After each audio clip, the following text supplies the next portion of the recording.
ये A3 ये A4 मतलब चौथा पद, पहला पद दूसरा पद चालू कर दो। ये पहला पद दूसरा पद तीसरा पद हो चौथा पद।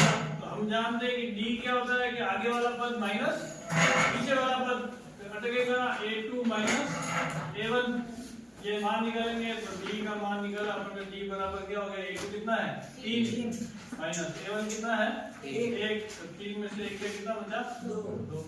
इसी तरीके से जो कोई भी अगर समांतर श्रेणी है तो सार अंतर का मान क्या होगा बराबर आएगा। कहीं से भी निकालेंगे पर कोई जरूरी नहीं यहीं से कहीं से भी अगर सार अंतर का मान अपन निकाल दे तो वो क्या आना चाहिए बराबर आना चाहिए। तो अपन कहते हैं कि समांतर श्रेणी है। अब इस आगे वाले से निकालते हैं A3 माइनस A2 से। A3 माइनस A2 से निकाला अपने कितना आ गया 9 माइनस 3 कितना आ गया 6। D का मान अलग अलग आ रहा है सार अंतर का मान अलग अलग आता है मतलब ये जो श्रेणी अपने को दे रखी है समांतर श्रेणी नहीं है। बस खत्म। ये क्वेश्चन अपने को दिया हुआ है। अब इसमें अपन इसे गुणनखंड करेंगे। स्क्वायर रूट लो तो यूं कहीं हो जाएगा 2 अभाज्य संख्या है 8 के अभाज्य गुणनखंड करते हैं 8 के अभाज्य गुणनखंड हो जाएंगे 2 * 2 * 2 अभाज्य गुणनखंड तो आता है सबको। भाग लगाएंगे 8 में 4 गया 4 बार गया अभी 4 लगाया तो 2 बार गया अभी 2 बार 2 में लगाया 1 बार गया। यानी कि 2 का संख्या का एक जोड़ा बनता है वर्गमूल का। ये सेम संख्या एक जोड़ा इसका बना तो ये 2 तो आ गया बाहर और ये 2 रह गया अंदर तो ये बन गया स्क्वायर रूट 8 = 2 स्क्वायर रूट 2। इसी तरीके से स्क्वायर रूट 18 के अभाज्य गुणनखंड करते हैं 18 के अभाज्य गुणनखंड करेंगे 2 का भाग लगाएंगे 18 में तो 9 बार गया 9 में वापस 3 का पूरा भाग गया 3 का लगाएंगे 3 ताली 9 3 का मतलब 3 में 1 का 18 की जगह पे लिखेंगे स्क्वायर रूट 2 * 3 * 3 समान संख्या का जोड़ा बन गया। तो 3 समान संख्या का एक जोड़ा बना देंगे। जोड़े में से एक संख्या बाहर आती 3 बार आ गया अंदर ये 2 बच गया ये हो गया 3 स्क्वायर रूट। इसी तरीके से स्क्वायर रूट 32 है अभाज्य गुणनखंड करेंगे वो 5 बार आया 2 के 2 जोड़े बने तो 2 बार आ जाएगा तो 1 ये 2 अंदर आ जाएगा 2 दूनी 4 स्क्वायर रूट 2। अब यहां मान देखते हैं अपन D का मान निकालते हैं इनकी जगह पे ये मान लिख देते हैं।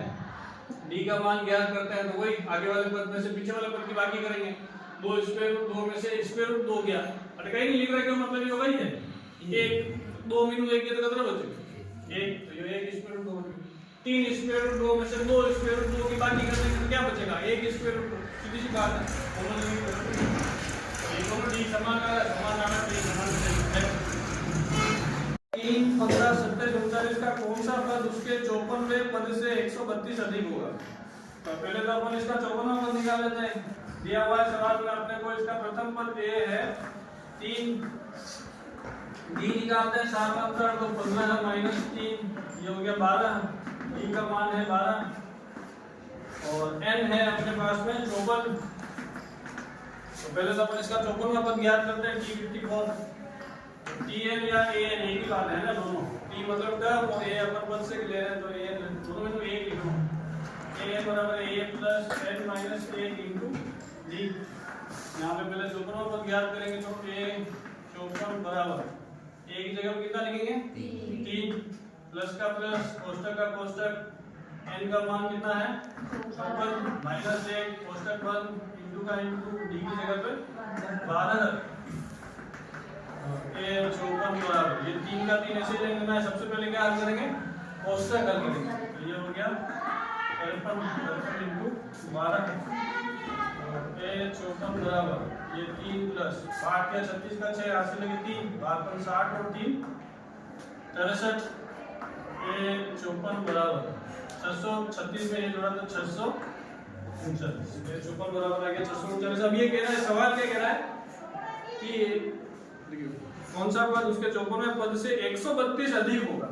तो हमें जो भी पद ज्ञात करना है वो जो पद है n जो पद है वो कितना है कि भाई इससे कितना अधिक है 132 अधिक है तो इसमें अपन 132 जोड़ देते हैं। इसमें 132 जोड़ते हैं तो 9 को 11 करेंगे हाथी लेंगे 4 3 7 3 है 3 7 तो n बराबर कितना आ गया हमारे पास में 771। प्रथम पद कितना है a बराबर 3 सार अंतर D बराबर कितना है D बराबर 12 और इसके लिए अपने को अंतिम पद अपने को पता है मतलब nवां पद अपने को पता है और n का मान अपने को ज्ञात करना मतलब कौन सा पद है तो अपने को n का मान ज्ञात करेंगे। बस सूत्र में मान लिखेंगे और n का मान ज्ञात कर लेते हैं। ये उधर एक बात बोल कर मान लिख दो एक जगह पे लिखो 3 प्लस n की जगह पे n इज -1 और -1 इंटू d की जगह पे है 12 बराबर है 771। इसको पक्षांतर करेंगे, सबसे पहले किसको करेंगे? 3 को करेंगे, फिर उसके बाद में 12 को करेंगे, फिर उसके बाद में -1 को करेंगे। फिर आगे पहला 3 पक्षांतर करा, 3 ने की तो अपने प्लस और फिर एक माइनस में भी गयो, 771 में से 3 में कितना बचे? 768।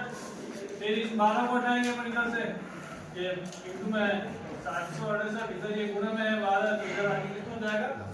भाग में हो जाएगा, भाग लिख देगा n - 1 बराबर 768 में 8 भाग लगा कितना है बताओ? 64। तो n का मान याद करेंगे तो ये माइनस का 1 उधर भेज देंगे, माइनस का 1 उधर जाएगा, क्या हो जाएगा?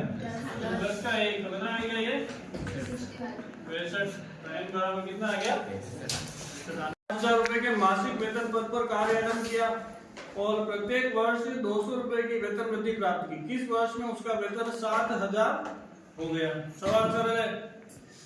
1995 में किया, 5000 से उसने वेतन प्रारंभ किया, उसने पद पर कार्य आरंभ किया। प्रत्येक वर्ष कितने रुपए की वृद्धि हो रही है? 200 रुपए की वृद्धि हो रही है। ये चेतना मतलब 400 में 1900 में कितना बेटी? पता नहीं रहे 5400। इसी तरीके से 91 में कितना जाएंगे? 5 में आएगी। तो अपने को इसने पूछा है कि क्या पूछा है? उसका वेतन 7000 कब हो जाएगा? ये 7000 कब होगा और इसका सन अपने को ज्ञात करना है कि कौन सा सन होगा। अब अपने को क्या निकालना है इस सवाल में, ये बताओ मेरे को। ए दे रखा है अपने को, कितना है? प्रथम पद कितना हो गया? 5। डी दे रखा है अपने को, डी 5200 माइनस 5000 मतलब डी कितना हो गया? 200। ए दे रखा है, डी दे रखा है, एन है क्या? एन नहीं दे रखा है। पदों की संख्या हमें को ज्ञात करनी है और ए एन दे रखा है अपने को। ए एन कितना है? 7। बस अब सूत्र लिखना है, सूत्र मान लिख लो कल। तो सूत्र लिखते हैं इसका, एन एन बराबर है 7000, इससे पहले भी दिया हुआ है, इसलिए इसको इधर लिख देते हैं अपन। सूत्र इसके नीचे लिख देते हैं, A plus N minus 1 into D बराबर है 7000। मान लिखते हैं इसमें ए का मान कितना है?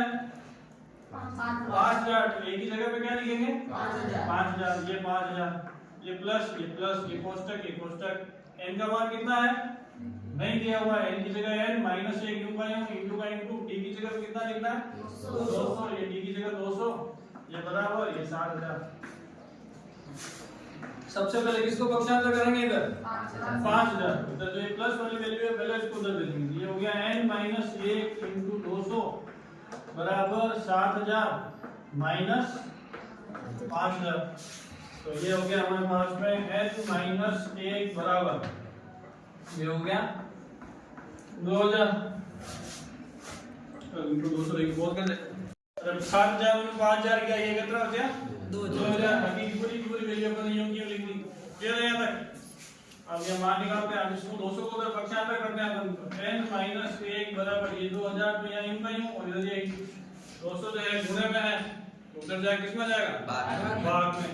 तो ये 2000 बटा 200 n माइनस 1 बराबर ये 0 कट गया 2 बटा 20 को तो 10 भाग। अब इस माइनस 1 को उधर पक्षांतर कर देंगे, n अगला रहने देंगे तो n बराबर ये 10 ये प्लस 1 n बराबर कितना आ गया? बस ये इसका उत्तर हो गया। हो गया क्या? जो सन के कौन से सन में 7000 होगा? तो अब यहां से जोड़ेंगे अपन 11वें पद तो कर्ण जोड़ा गया ना। यथा बताओ, करो मुझे खुद